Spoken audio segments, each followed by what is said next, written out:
In 1900, there was a high incidence of scrotal cancer detected in former cotton mule spinners. This cancer was known as mule spinners cancer. The cause was attributed to the cottonseed oil used to lubricate the spindles. Cotton mules ran faster and hotter than other mules and needed frequent oiling.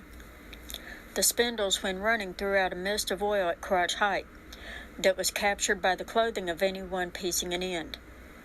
The toxic chemical, gossypol, in cottonseed oil can cause infertility after repeated exposure. In the 1920s, the solution was to adopt a statutory requirement to only use white mineral oil. That later came to be called machine oil, and we still use it today. William Proctor and James Gamble were soap and candle makers who were being pushed out of business by meat packers and electricity. They joined forces and entered the shortening business out of necessity. In the 1890s, the meatpacking monopoly controlled the price of lard and tallow to make candles and soap. They discovered that oil could be used to make soap and took steps to gain control of the cottonseed oil business from farm to factory.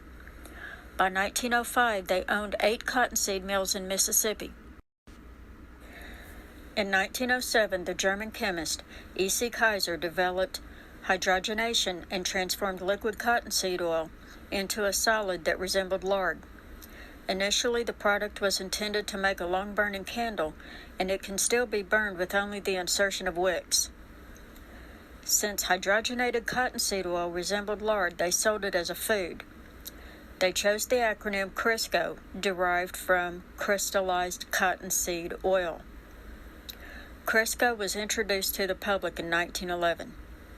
P&G's first ad campaign introduced the vegetable shortening as a healthier alternative to cooking with animal fats and more economical than butter.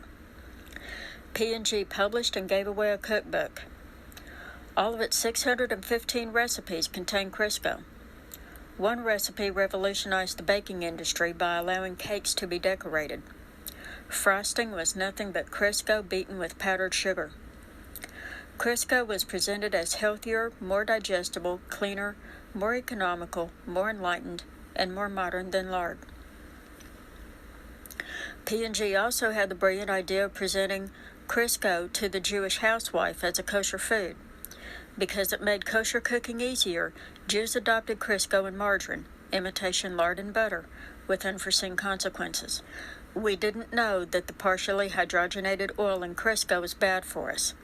P&G didn't know this either, but when reports of increased heart disease, increased cancer, growth problems, learning disorders, and infertility began to appear, P&G worked to cover them up. The scientist Dr. Fred Matson presented the government's inconclusive lipid research to the public as proof that animal fats caused heart disease.